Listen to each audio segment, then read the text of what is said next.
Bonjour et bienvenue à ce webinaire Premier pas avec EasyBourse.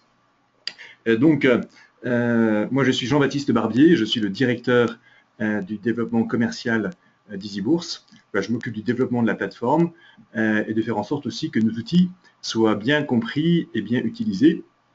Alors, personnellement, je travaille chez EasyBourse depuis 5 ans et j'ai rejoint EasyBourse depuis que EasyBourse a rejoint la Banque Postale comme filiale à 100%. Alors, ce webinaire a deux objectifs. Premièrement, pour nos clients qui veulent être accompagnés pour se connecter à leur compte un peu pour la première fois, qui ne sont pas encore très à l'aise, comment se connecter à leur compte, comment passer un premier ordre, comment mieux utiliser nos différents outils. Et il est aussi destiné à ceux qui ne sont pas encore clients chez nous et qui veulent juste se renseigner, juste voir comment ça fait quand on est client EasyBourse. Alors, donc ce webinaire est interactif. Vous pourrez poser vos questions. Alors, posez des questions qui sont en rapport avec ce webinaire.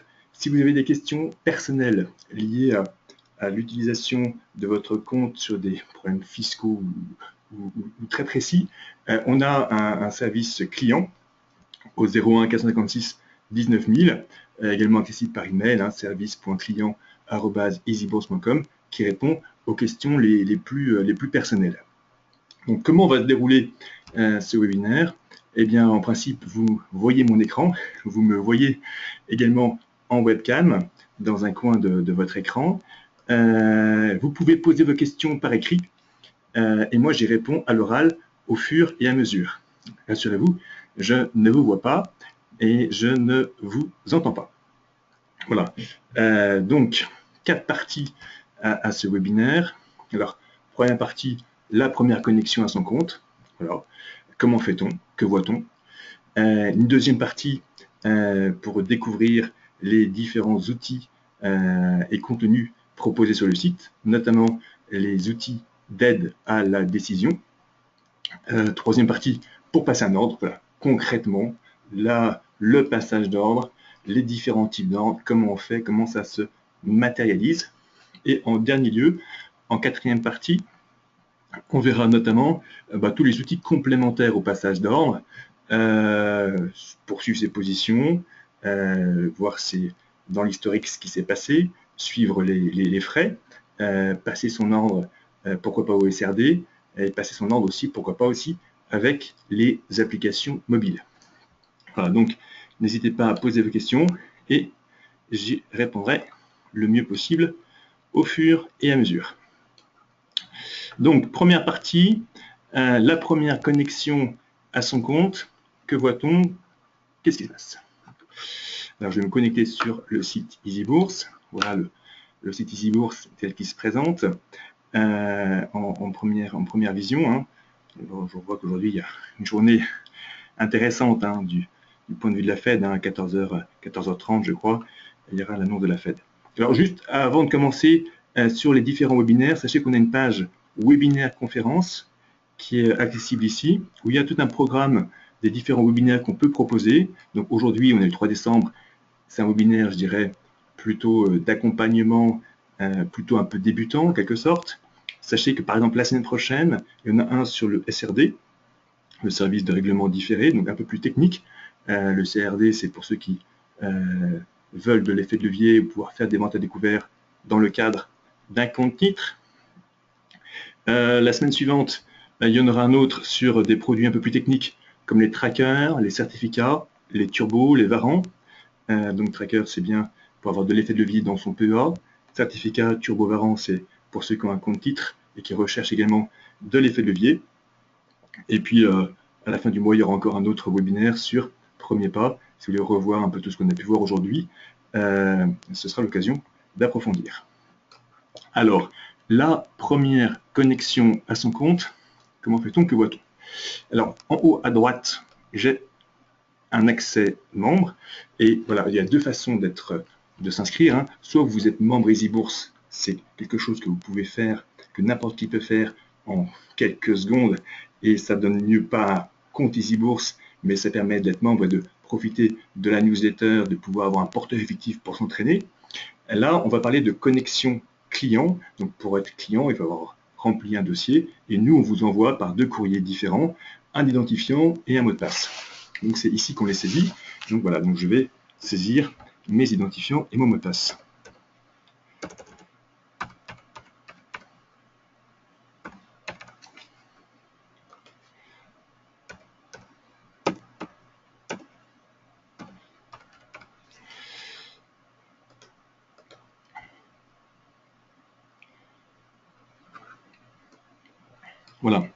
Voilà la première vision que l'on a quand on arrive sur son compte EasyBourse. Alors, peut-être pour des simplicités d'usage, je vais couper ma webcam et je me remettrai à la fin pour la conclusion.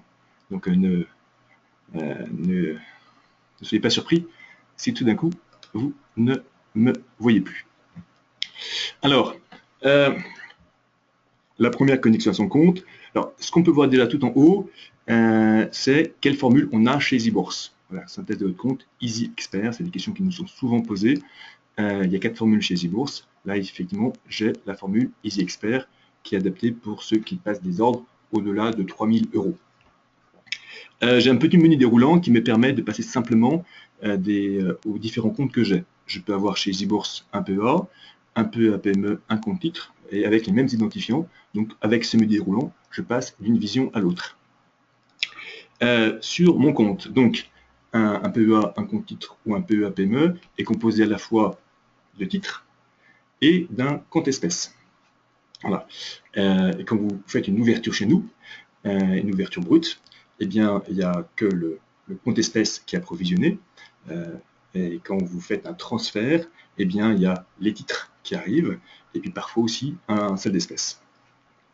Alors, une première question qui peut se poser, c'est de se dire, très bien, j'ai ouvert un compte, j'ai transféré un compte, mais j'ai relativement peu d'espèces sur mon compte, et pour passer un ordre d'achat, il faut que mon compte soit approvisionné. Donc, 2 façons d'approvisionner son compte. Soit vous utilisez le RIB, qui est juste ici en dessous.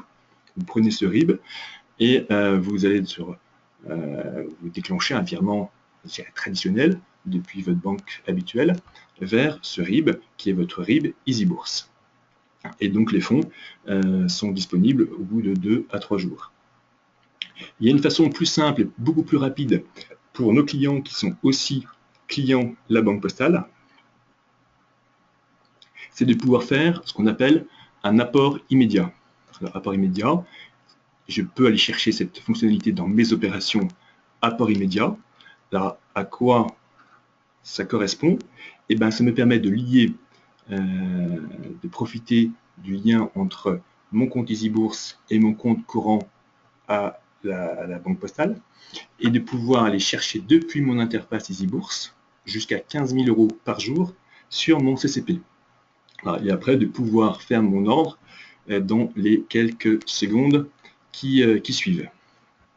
Donc, c'est une facilité de trésorerie importante pour nos clients qui sont aussi clients à la Banque Postale.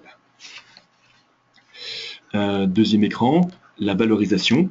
Quand effectivement je transfère mon compte chez EasyBourse, je retrouve les différentes valeurs que j'ai pu avoir chez mon prestataire auparavant, où on indique effectivement les cours, les prix moyens qui nous ont été communiqués par le prestataire initial, et des informations donc de plus-value et moins-value. Je regarde s'il y a des premières questions. Alors une question, je suis en Easy Découvert, je ne peux pas passer d'ordre de plus de 3 000 €. Si, bien sûr, vous pouvez, sauf que je dirais que Easy Découverte, vous pouvez passer des ordres du montant que vous voulez, sauf que c'est une formule qui est, je dirais, optimisée pour les ordres qui sont plutôt entre 1000, 1500, 2000, 2500 €.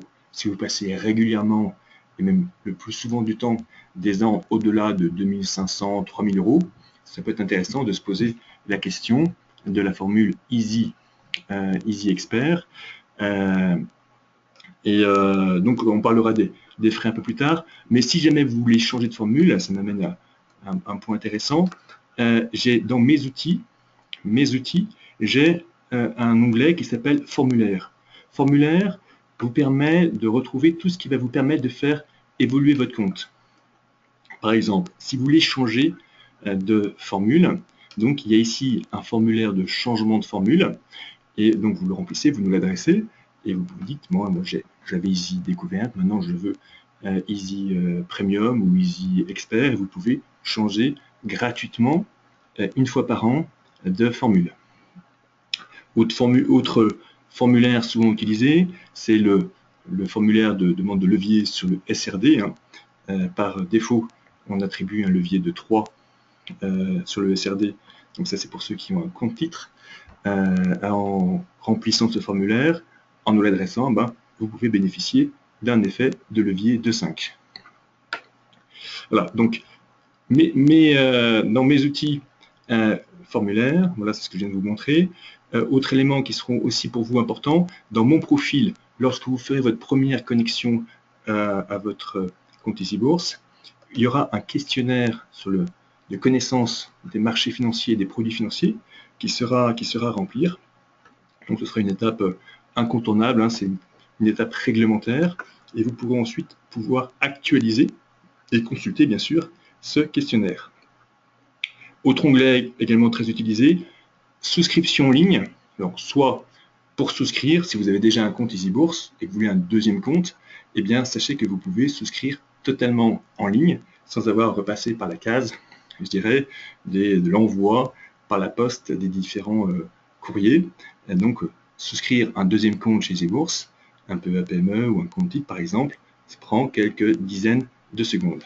Et bien sûr, vous pouvez retrouver vos différents contrats souscrits, ce que vous avez chez nous, à quelles conditions, dans mes contrats souscrits. Alors voilà, ça va se télécharger, mes contrats souscrits. Voilà. Je vais venir à ma synthèse.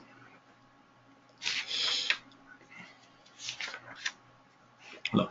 Donc, on n'ira plus dans le détail de la présentation de son compte, mais synthèse, une vue générale, valorisation où on retrouve effectivement les différentes lignes, qu'est-ce qu'on a en portefeuille, où est-ce qu'on en est en termes de valorisation, de prix moyen et du plus ou moins value. L'historique, pour retrouver bien sûr tout ce qui a pu se passer depuis un certain temps, avec effectivement des filtres pour retrouver sur les titres les espèces, pouvoir exporter également des données sous Excel pour pouvoir les retravailler, des relevés où sont recensés tous les relevés et les avis d'opérés que vous avez pu avoir sur le site. Et je dirais, je suis passé un peu rapidement sur valorisation, mais il y a également des accès sur les détails de vos plus-values et accès aussi aux dernières négociations pour retrouver ce que vous avez pu faire, par exemple, avec un ensemble de menus déroulants de recherche pour voir qu'est-ce qui a pu être fait sur votre compte. Voilà, donc ça c'est la première prise en main, je dirais, de son compte. Nous allons passer maintenant à la deuxième partie, qui est, je dirais, l'utilisation du site Easy Bourse, et notamment de ses contenus et de ses outils d'aide à la décision. Alors, le site Easy Bourse, vous l'avez remarqué, il y a beaucoup d'informations financières. En fait, ça tient aussi à l'historique d'Easy Bourse. L'historique Easy Bourse, avant d'être un courtier en ligne, était un site d'actualité financière avec des journalistes dédiés. Donc, on a toujours une équipe de journalistes dédiés donc, qui produisent tous les jours de l'information, des articles, des dossiers, des interviews. Et donc, en gros, notre équipe a une charte éditoriale pour essayer d'anticiper ce que pourraient être les besoins de nos clients sur la conjoncture en général ou sur certaines sociétés. Il y a beaucoup de cotations et d'informations. Alors, une question qui est posée sur est-ce que ces cotations et ces cours sont en temps réel? Alors, quand on est juste en tant que visiteur et pas identifié sur le site Easy Bourse, il n'y a que les indices et le CAC 40 qui sont en temps réel, et les sociétés, comme par exemple ici, les sociétés du palmarès, ont un décalage de 15 minutes. Quand on est identifié, comme je le suis, j'ai mis mes identifiants, eh bien, sachez qu'il y a ce qu'on appelle un streaming, donc une actualisation plusieurs fois par minute de ces cours, donc c'est du temps réel. Donc, je vais m'attarder sur une société. Je vais par exemple prendre Publicis Group, une valeur. Et donc sur chaque société, il y a ce qu'on appelle une fiche valeur qui va récapituler l'ensemble des informations disponibles sur cette valeur, donc avec bien sûr des informations de cotation. Et là où je voulais en venir, c'est sur les outils d'aide à la décision qu'on peut vous proposer. Et il y a en premier lieu un outil qu'on a mis en place au mois de mars qui s'appelle Equity Trade Analysis. Voilà, donc qui est accessible en haut à droite quand on est en mode connecté. Alors, qu'est-ce que c'est que cet outil-là? Eh bien, c'est un outil qui se base sur l'analyse fondamentale et qui est fait en partenariat avec une société qui s'appelle Infinancial, qui génère et qui suit 15 000 sociétés françaises, européennes et mondiales, et qui produit beaucoup d'analyses et de contenu d'aide à la décision sur ces valeurs-là. Alors, elle fait ça pour des professionnels, et tout le travail qu'on a fait avec eux était de rendre ce contenu beaucoup plus accessible au plus grand nombre, au grand public, et notamment en utilisant un code étoile et un code couleur pour rater, pour donner une note sur les sociétés. Alors par exemple, sur Publicis Group, on voit qu'il y a là 5 étoiles bleues, 4 étoiles et demie jaunes, 2 étoiles vertes, 3 étoiles et demie rouges. Qu'est-ce que ça veut dire? Donc il y a 4 notes. Il y a première note sur la quality, ce qui est en bleu. Alors la quality, c'est la capacité de la société, de par ses ratios d'analyse financière, de par son marché, de par l'analyse fondamentale, donc sa capacité à générer de la performance boursière sur le long terme, à de développer son résultat, développer sa performance boursière, développer son chiffre d'affaires sur des périodes de 3 à 5 ans, en ayant une dimension de résilience, de résistance aux crises. Donc c'est souvent ce qu'on appelle des blue chips, des sociétés de fonds de portefeuille, là pour des horizons assez longs. Deuxième indicateur, c'est la value.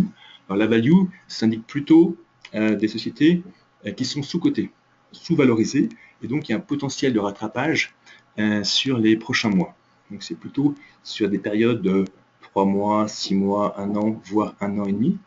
Ça va beaucoup se baser sur des comparaisons, comparaison des performances maintenant avec ce qu'a pu faire la société il y a 1 an. Il y a eu beaucoup de comparaisons également par rapport aux comparables du secteur, notamment comparer les PER, les Price Earning Ratio. Si par exemple Publicis Group a un Price Earning Ratio uniquement de 10, c'est-à-dire que son bénéfice par action est seulement 1/10 du prix de l'action. Donc on va certainement penser que cette société est sous-valorisée. Et si toutes les sociétés du même secteur ont un PER de 15 ou de 20. Donc ça va être annonciateur certainement d'un rétablissement à la hausse. Alors effectivement ici j'ai donc 4 étoiles et demie sur cet indicateur-là. Troisième indicateur, la growth. La growth, c'est la croissance, donc la capacité à développer la performance boursière et le chiffre d'affaires. Alors, c'est plutôt sur des horizons un peu plus courts que la value, mais plutôt sur les horizons de 1 an, et ça n'intègre pas forcément tous les éléments de résilience, de résistance aux crises financières que pouvait avoir la quality. Et dernier indicateur, le momentum. Alors, le momentum est vraiment du court terme. Là, on est sur quelques jours, quelques semaines, voire peut-être un mois. C'est la tendance du moment. Donc, c'est beaucoup basé notamment sur des analyses d'experts, des révisions ou des corrections d'analyses d'experts. Alors voilà, donc pour avoir bien sûr du détail sur chacun de ces indicateurs, il y a des précisions, et également aussi on retrouve juste en bas des détails pour savoir comment c'est calculé et comment sont utilisés les différents ratios financiers pour aboutir à ces notes. Ça, c'est le premier élément, c'est d'avoir donc une vision, je dirais, assez globale sur sa société. Et deuxième apport de cet outil, c'est de pouvoir avoir des idées d'investissement complémentaires, des alternatives.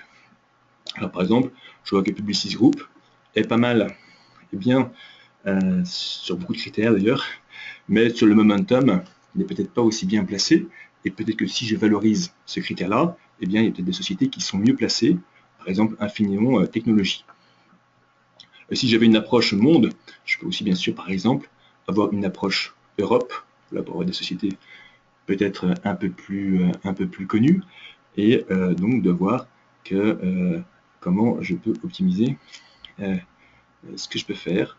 Et puis, je peux encore faire tourner et avoir encore plus de propositions d'investissement. Voilà, ça c'est les deux avantages principaux de Equity Trade Analysis. Et il y a un troisième avantage que je vais vous montrer, qui se trouve dans la synthèse. Je peux faire un scan de mon portefeuille et voir, avec les différentes valeurs que j'ai dans mon portefeuille, comment elles se comportent au regard de ces quatre critères, de ces quatre stratégies d'investissement, et de voir si effectivement ma stratégie globale correspond à ce qui est indiqué ici. Voilà, donc ça c'est un outil qui a été mis en place au mois de mars. Et je vais vous montrer aussi un deuxième outil. Je vais revenir sur la fiche valeur de Publicis. Le deuxième outil, c'est les graphiques dynamiques. Donc vous voyez des graphiques qui sont un peu statiques, historiques, et graphiques dynamiques, qui eux ont été revus au mois d'avril. Voilà comment se présentent ces graphiques dynamiques. Premier élément, c'est bien sûr la capacité très simple de zoomer, dézoomer sur les périodes. Deuxième élément, c'est de pouvoir aussi travailler les graphiques avec d'une part une palette graphique sur laquelle je peux positionner un certain nombre de choses, des droites de support que je peux tracer, je dirais, de manière manuelle pour... J'étais un peu vite. Hop, voilà. Que je peux tracer de manière manuelle pour essayer de voir où est-ce qu'on en est. Essayer de mettre des tunnels, par exemple, pour essayer de repérer les points hauts et les points bas. Hop, j'ai toujours un peu... Voilà. Et également, j'ai la capacité aussi d'avoir, je dirais, un calcul assez automatique des points hauts et des points bas avec cet outil-là qui va m'accompagner, je dirais, dans le paramétrage de ces droites. Voilà, donc outils graphiques d'une part, et deuxièmement, des indicateurs qui vont permettre d'avoir une analyse un peu plus poussée. Je peux bien sûr afficher mes graphiques sous forme de chandelier japonais. Je peux afficher également un ensemble de choses comme les moyennes mobiles. Alors souvent, ce qui est souvent utilisé, c'est les moyennes mobiles arithmétiques. Là, c'est la moyenne des 20 derniers jours de bourse. Donc souvent, on utilise une moyenne mobile plutôt courte, donc à 20 jours par exemple. Une autre moyenne mobile plutôt longue, souvent c'est un rapport de 1 à 4, donc ça va ici être de 80 jours. Et je regarde après ce que donnent mes moyennes mobiles. Et je regarde notamment le croisement de ces moyennes mobiles. Et ceci est souvent utilisé pour, je dirais, analyser les tendances et les retournements de tendance. Voilà. Et souvent, quand il y a un croisement de moyennes mobiles, eh bien, ça veut dire qu'il y a un retournement de tendance qui se perd. Donc, effectivement, là, j'ai un croisement mobile, ça monte, le croisement, ça baisse. Ici, le croisement n'a pas été, ou à peine. Donc, d'où l'intérêt de pouvoir, chercher, valeur par valeur, quel est le croisement de moyenne mobile qui apparemment est le plus pertinent, de mettre des moyens mobiles peut-être à 25 et 1 x 4 à 100, à 20 et à 80, ou 15 et 60. Autre indicateur d'analyse technique, très utilisé, ce sont bien sûr le RSI, le Relative Strength Index, que je vais ajouter ici, qui indique la pression acheteuse et la pression vendeuse. Plus, je dirais, le RSI va dépasser, vous se rapprocher des 70 ou même les dépasser, plus ça veut dire que le titre sera suracheté, et donc il y a une probabilité que ça rebaisse après. Alors est-ce que ça se vérifie ici, surachat ici, surachat, après ça se rebaisse, et plus ça se rapproche des 30, plus ça veut dire que le titre est survendu, et donc il y a une probabilité que qu'il soit racheté par la suite. Donc ici, ce scénario a l'air de relativement bien marcher dans le cas présent. Alors bien sûr, c'est une aide à la décision, hein, c'est des statistiques, c'est pas à prendre au pied de la lettre, c'est pour confirmer, corroborer une analyse, une intuition, une conviction. Voilà, donc c'est utilisé en complément de ce qu'on a pu voir tout à l'heure sur Equity Trade Analysis, et utilisé également en complément d'un troisième outil qui sont les consensus. Donc les consensus, donc là c'est sur chaque valeur, il y a une vingtaine voire une trentaine d'experts qui se positionnent, est-ce qu'ils vont mieux acheter, renforcer, conserver. Donc ça c'est actualisé de manière très régulière, et on voit par exemple dans l'analyse sur Publicis Group, on voit l'analyse qui date il y a moins de 7 jours, et celle qui est actuelle, et combien d'analystes se sont positionnés pour donner leur avis sur cette valeur. Et on voit effectivement l'évolution semaine après semaine et mois après mois de comment ils ont pu se prononcer sur cette valeur, quelles notes ils ont pu donner, quel objectif de cours ils ont pu avoir, et qu'est-ce qu'ils ont pu revoir ou pas sur les derniers mois. Donc, outil d'aide à la décision à utiliser pour essayer d'avoir une vision un peu plus claire de ce qu'on peut faire ou pas. Alors, maintenant, deuxième partie, voilà, les outils, les contenus de la décision.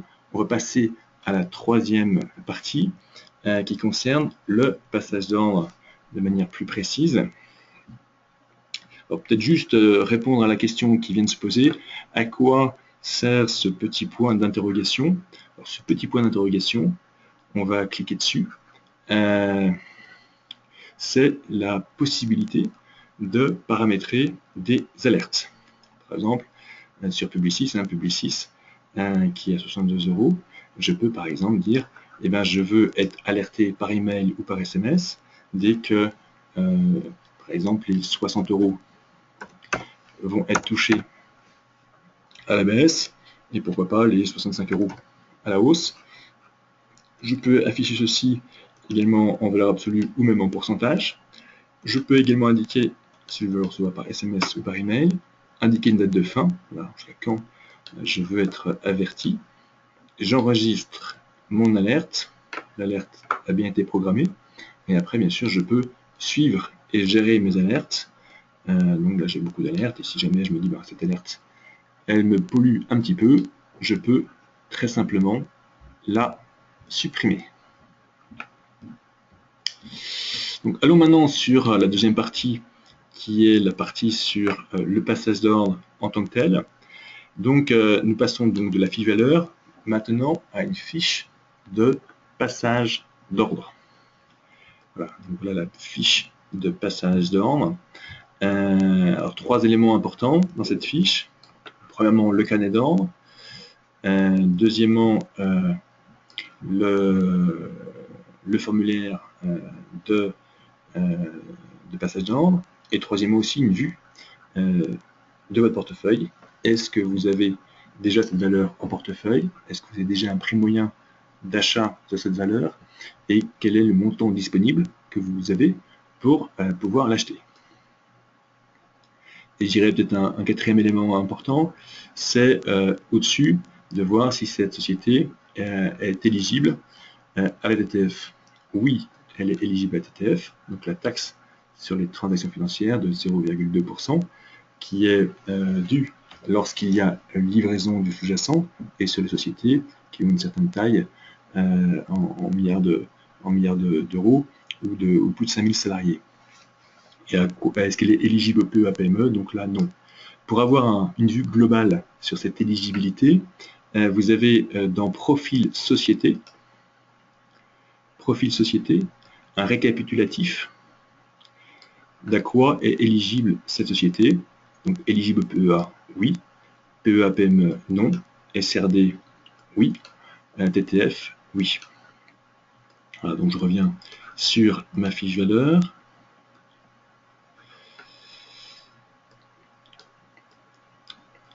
Premier élément, donc le carnet d'ordre. Donc carnet d'ordre, vous avez à gauche toutes les positions acheteuses et à droite toutes les positions vendeuses.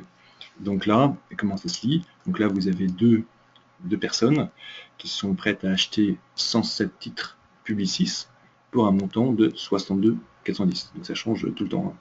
Et là, vous avez 6 personnes vendeuses prêtes à vendre 452 titres au prix au cours de 62,450. Et c'est de la rencontre de ces deux colonnes que vont se faire le cours final et que vont se faire les transactions. Et si je passe un ordre, si je veux acheter tout de suite maintenant des titres Publicis, eh bien je vais les acheter auprès des vendeurs qui sont en haut du carnet d'ordre. Donc si je veux acheter tout de suite des titres Publicis, je vais les acheter à 62,460. Si je veux acheter beaucoup de titres Publicis, donc si je veux en acheter par exemple 1000, eh bien les 292 premiers seront achetés à 62,460 ici, les 561 suivants à 62,470 et le solde juste en dessous. Donc voilà pour le carnet d'ordre qui renseigne sur, je dirais, les acheteurs, les vendeurs, la pression acheteuse et la pression vendeuse sur ce titre et sa liquidité. Deuxième élément, le formulaire de passage d'ordre. Donc on peut passer facilement de ces différents types de comptes. Si vous avez un PEA, un PEA-PME ou un compte titre semi-déroulant, vous permet de passer très simplement de l'un à l'autre. Plate de référence, donc ici c'est Euronext Paris. Sachez qu'on propose aussi en ligne le Nasdaq américain, le NYSE américain, la bourse de Francfort, le Euronext Bruxelles, Amsterdam. D'autres places comme les places anglaises ou autres sont souvent proposées et accessibles par téléphone. Alors, une petite case qui s'appelle meilleure exécution, à quoi correspond-elle? Eh bien, si vous la décochez, votre ordre sera exécuté sur Euronext Paris uniquement.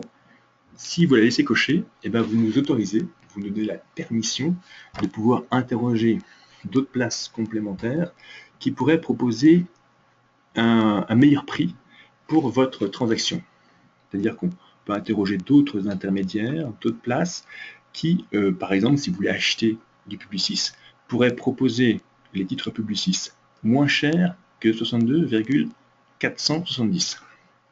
Voilà, donc c'est meilleure exécution vous permet donc de bénéficier de meilleurs coûts, de prix moins chers à l'achat et de prix plus chers à la vente. Donc on va interroger le marché et voir si il existe ou pas ce type d'opportunité.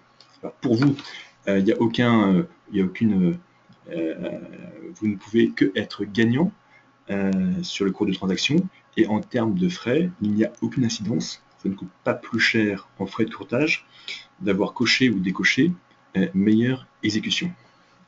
Donc il n'y a que des avantages. Le formulaire, donc achat ou vente, au comptant ou au SRD.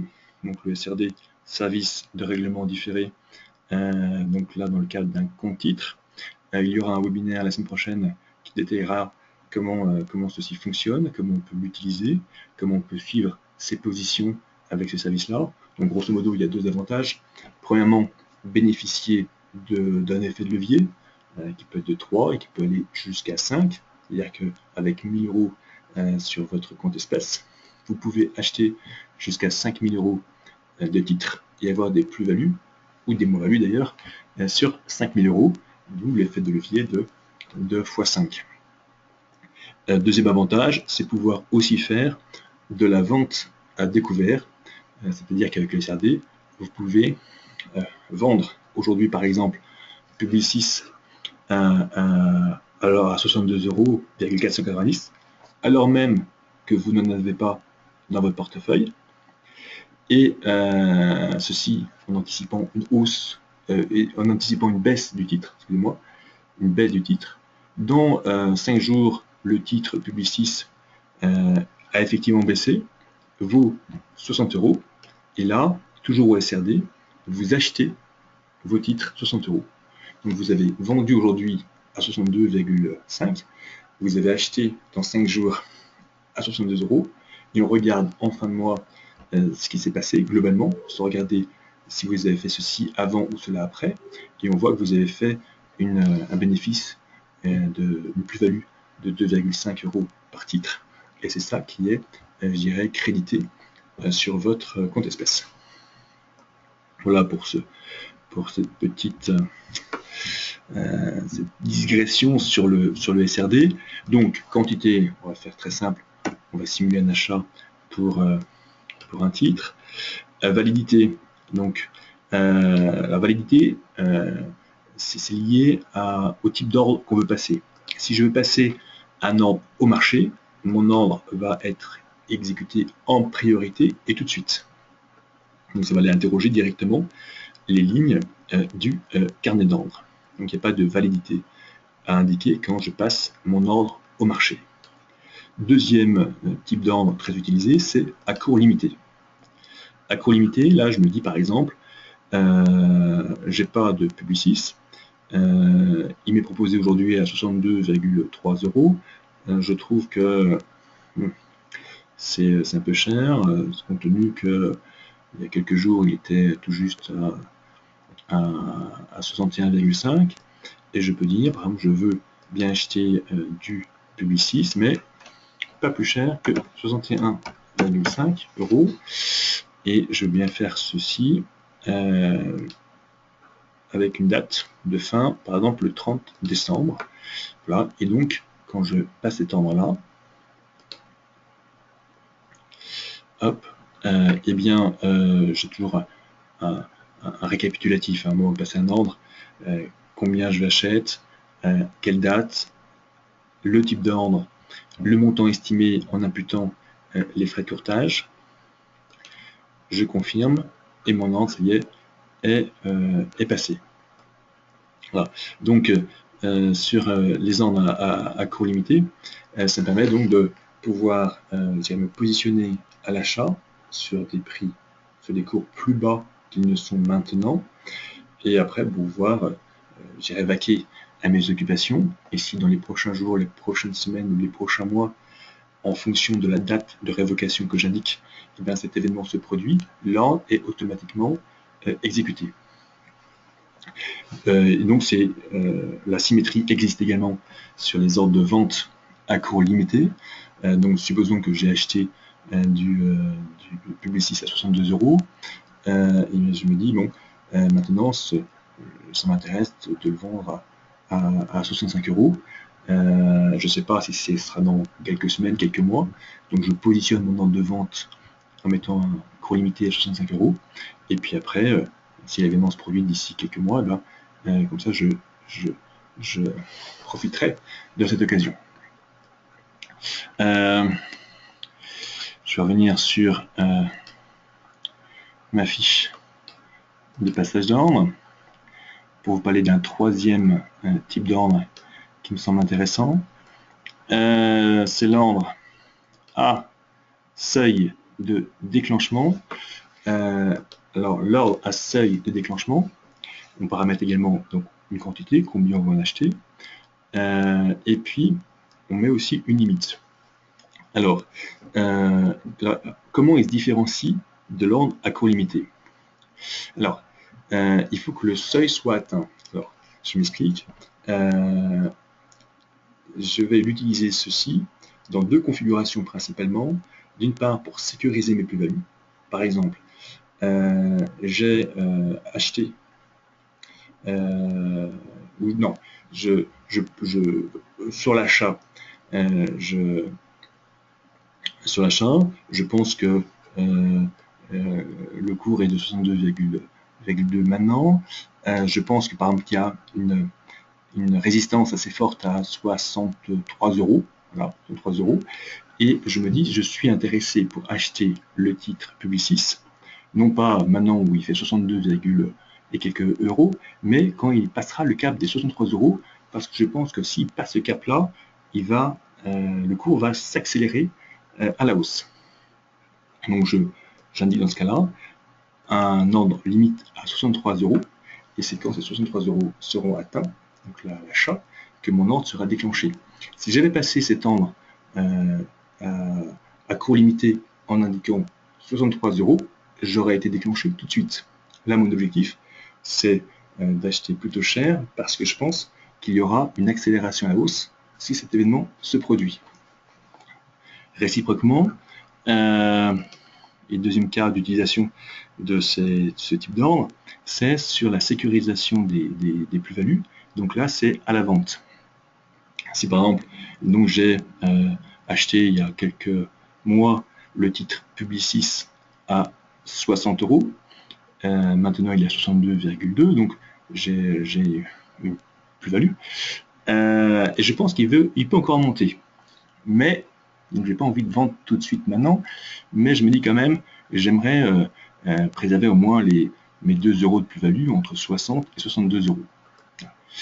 Dans ce cas-là, je vais paramétrer un ordre de vente, de mes titres Publicis, donc je m'indique la quantité que je veux. Je vais mettre AC de déclenchement et je vais mettre 62 euros. Et c'est quand, donc si ça monte, bah, très bien, mon ordre ne sera pas exécuté et je vais profiter de la hausse. Il y a à charge pour moi après de accompagner la hausse en reparamétrant par exemple demain ou dans quelques jours mon ordre AC de déclenchement un peu plus haut. Si le Publicis passe à 64 euros, bah, je pourrais mettre par exemple 63 euros comme seuil de déclenchement. Et puis si demain un Publicis baisse à 62 euros, et ben, mon ordre sera déclenché et j'aurai préservé donc mes 2 euros de plus-value. Si j'avais passé un ordre à cours limité en indiquant tout de suite 62 euros, j'aurais été immédiatement exécuté. Alors, quand on a passé son ordre, eh bien, qu'il soit exécuté ou pas, on le retrouve dans le carnet d'ordre. Donc là, je vois mon ordre sur Publicis d'achat, donc récapitulé, combien, à quel cours, et je vois ici qu'il n'est pas encore exécuté. Effectivement, la condition n'est pas encore atteinte, donc je peux, si je veux, je peux l'annuler. Annuler à cocher, je confirme l'annulation, et donc cet ordre qui n'a pas été annulé ne coûte rien en termes de frais de courtage. Ne sont facturés que les ordres exécutés.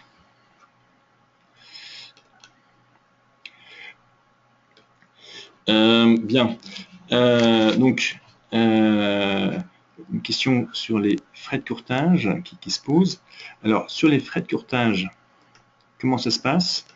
Une personne qui avait notamment Easy Découverte. Alors, quand on a la formule Easy Découverte, eh bien, c'est une formule qui est optimisée, je dirais, pour ceux qui ont un PEA et qui veulent s'autolimiter en termes de risque en n'ayant pas forcément accès aux varants, aux certificats, aux SRD, aux bourses étrangères. Et c'est plutôt pour des personnes qui passent des petits montants. Voilà. Donc c'est optimisé pour des montants de moins de 1500 euros jusqu'à 2000 euros.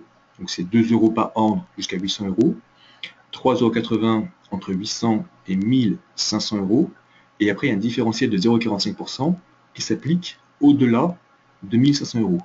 Ce qui veut dire qu'un ordre de 2000 euros va coûter 3,80 €, donc jusqu'à 1500, et après 0,45 fois 500 sur la tranche qui va de 1500 à 2000 euros. Donc c'est 3,80 € plus 2,25, c'est-à-dire 6,05 €. Easy Premium c'est pareil en termes de tarifs que Easy Découverte, sauf qu'on a accès à toute la plateforme. Marché étranger, les produits à effet de levier, le SRD. Easy Expert, donc c'est 9 € par an, jusqu'à 5000 €, 12 € entre 5000 et 10 000, et 0,20% au-delà, donc 0,20% au-delà de 10 000 €. Donc si je passe un ordre par exemple de 12 000 €, ça va me coûter 12 € jusqu'à 10 000, et puis après 2000 fois 0,20%, ça va me coûter 12 plus 4 €, ça va me coûter 16 €.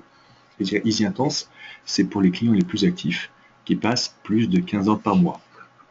Alors, chose importante, il y a ce qu'on appelle sur Easy Bourse, il n'y a pas de droit de garde, mais il y a ce qu'on appelle des frais d'inactivité, c'est-à-dire que si vous ne passez aucun ordre sur un mois donné, par exemple du 1er novembre au 30 novembre, aucun ordre sur un compte, eh bien il y a des frais minimaux qui sont prélevés. Sur Easy Découverte, ce sera 3 € qui seront prélevés le 15 décembre sur le compte espèces. Si vous aviez eu Easy Premium, ça aurait été 5 € qui seraient prélevés le 15 décembre sur votre compte espèces. Voilà. Donc ça, il faut donc qu'il y ait tous les mois un ordre exécuté.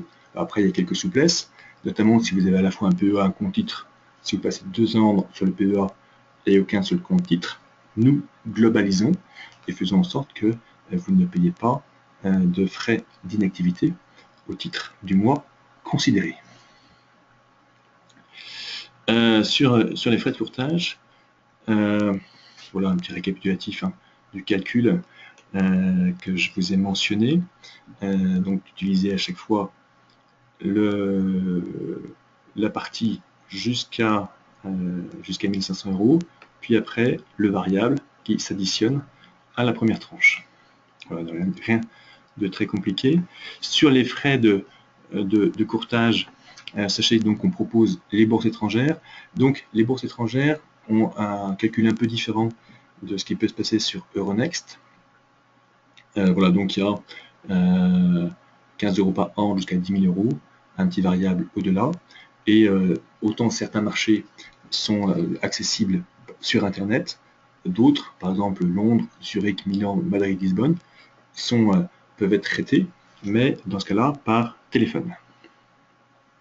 Alors, avec Easy Bourse, vous avez bien sûr la possibilité de passer vos ordres sur Internet, et vous avez aussi la possibilité de passer par mobile, mais également, si jamais un jour vous n'avez pas de connexion, vous pouvez également nous téléphoner pour passer vos ordres par téléphone. Dans ce cas-là, sachez qu'il y a il y a des tarifs spécifiques sur les achats par téléphone qui sont de 11 € par ordre. Et concernant nos applications mobiles, elles sont très utilisées. Aujourd'hui, quasiment 30% des ordres effectués par nos clients transitent par ces applications-là. Donc c'est un usage très sécurisé qui est maintenant très répandu et qui fonctionne très bien. Alors ces applications, elles sont gratuites à télécharger pour tous. Si vous avez un smartphone Android ou un smartphone Apple ou une tablette, elles sont directement téléchargeables dans l'Apple Store ou dans Google Play. Et puis donc vous accéderez donc à l'information financière, à un ensemble de contenus. Et puis si vous êtes aussi client Easy Bourse, en mettant vos identifiants, vous retrouvez votre compte avec vos différentes lignes, et puis vous pouvez passer, je dirais, vos ordres, je dirais, avec la même simplicité que sur Internet. Donc il y a des fiches valeurs qui récapitulent les valeurs de la société, des fiches de passage d'ordre où on retrouve les différents champs, le carnet d'ordre, les différents champs de saisie sur les ordres. Alors, ce que je voulais vous montrer également sur le site,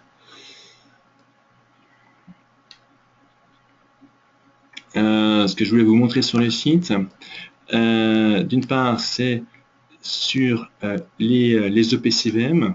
Donc on a une rubrique EPCVM qui est très dynamique, notamment comment faire une recherche sur ces EPCVM. On distribue un grand nombre de sociétés de gestion différentes. Donc il y a bien sûr la Banque Postale Asset Management, il y a aussi du Tocqueville Finance qui appartient au groupe La Banque Postale, mais on retrouvera également du Carmignac, du Financier de l'Échiquier, du Rothschild, etc. Et vous pouvez faire une recherche, par exemple, de fonds.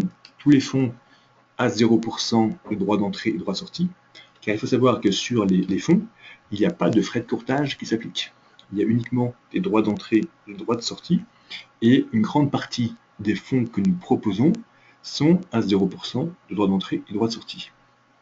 Donc je peux faire une recherche sur ces fonds-là à 0%, par exemple éligible au PEA, activer mon moteur de recherche, et là je vois que j'ai un résultat de plus de 120 fonds de différentes maisons de gestion qui sont tous éligibles au PEA et qui ont tous des droits d'entrée et droits de sortie de 0%. Alors pour vérifier par exemple, si je vais sur ce fonds financier de l'Échiquier, je descends dans la page, c'est les conditions de souscription, je vois que sur le marché, les droits d'entrée sont de 1%, et les droits d'entrée négociés par EasyBourse sont de 0%, et droits de sortie de 0%. Voilà. Donc, en fait, acheter un fonds de ce type-là ne vous génère aucun frais, donc ni de courtage, ni de droit d'entrée, ni de droit de sortie. Ce qui fait que il y a beaucoup de nos clients qui font des achats programmés sur ce type de fonds. Alors, pour faire des achats programmés de ce type de fonds, c'est dans mes opérations, je vais faire des prélèvements investissement, et donc je peux, dans investissement programmé, je peux sélectionner une valeur ou un fonds et décider par exemple de faire un achat tous les mois ou trimestriel. Le minimum est de 50 € de tel ou tel fonds à 0%, ce qui me mettra dans une position où j'aurai à la fois une stratégie d'investissement régulière et sur ce fonds-là, également me prémunira contre les frais d'inactivité dont j'ai parlé, puisque un ordre sera exécuté forcément tous les mois sur ce fonds, et voilà, me permettra de toujours afficher une activité sur mon site EasyBourse. Donc j'ai parlé un peu des EPCVM, 2 mots sur les introductions en bourse. Voilà, donc on relaye les différentes opérations en bourse du marché. Donc en ce moment il y a Milibou qui est un vendeur de meubles sur internet, donc on peut y souscrire directement en ligne. Voilà, donc par un ensemble de formulaires directement accessibles, et également le suivi des dernières introductions. Donc l'année a été très dynamique sur ces introductions en bourse, avec beaucoup de sociétés. Donc c'est un secteur assez volatile, mais les performances, je dirais depuis le début de l'année, sont souvent intéressantes. Donc nous, chez EasyBourse, on aime bien accompagner ces sociétés qui se lancent en bourse, sociétés qui sont créatrices d'emplois, une activité réelle. Donc on les accompagne avec beaucoup d'interviews et une visibilité particulière sur ce que nous faisons. Et je dirais encore un dernier mot sur les trackers. Alors les trackers, qu'est-ce que c'est? C'est des fonds indiciels qui sont souvent éligibles au PEA et qui permettent d'avoir des stratégies assez simples, comme par exemple sur le Lixor ETF, de répliquer le CAC 40. Le CAC 40 aujourd'hui il est à 0,34. J'ai un Lixor ETF qui va répliquer quotidiennement, donc tous les jours. Il a pour mission de faire exactement pareil que le CAC 40. Il est éligible au PEA. J'ai son frère, son grand frère, je dirais, qui lui fait x2 le PEA, le leverage. Donc il va multiplier par 2 la performance quotidienne, et elle est éligible au PEA. Et pour ceux qui aiment un peu de risque, il y a le short qui va faire x-1 le CAC 40, et un autre grand frère qui va faire x-2 le CAC 40. Voilà. Donc ça permet d'avoir également un peu de levier dans le cadre de son PEA. Mais je dirais il y aura un webinaire dans 15 jours qui donnera toutes les précisions nécessaires sur ce type de produit qui est un peu plus technique, qui a souvent de l'effet de levier, et on détaillera également tout ce qui est Varant Turbo Certificat, qui eux peuvent avoir de l'effet de levier de x5, x10, voire plus, donc de voir un peu comment on peut les utiliser. Bien, mais écoutez, ce webinaire touche bientôt à sa fin. Je voulais vous récapituler les informations de contact. Donc, pour nos clients, un service client pour répondre à leurs besoins les plus précis, que ce soit des questions fiscales, que ce soit sur ce qu'ils ont pu faire sur nos espaces. Un service commercial également pour ceux qui ne sont pas encore clients chez nous, qui veulent juste se renseigner, savoir, avoir des précisions, comment ça fait, ou avoir une brochure, des informations. Moi-même reste à votre disposition. Et donc, je me reste à vous remercier de votre attention. J'imagine que vous allez suivre avec attention ce qui va se passer d'ici une demi-heure avec l'annonce de la BCE. Donc, je vais vous souhaiter une bonne après-midi boursière en conséquence. Et donc, à bientôt sur EasyBourse. Et encore merci de votre participation.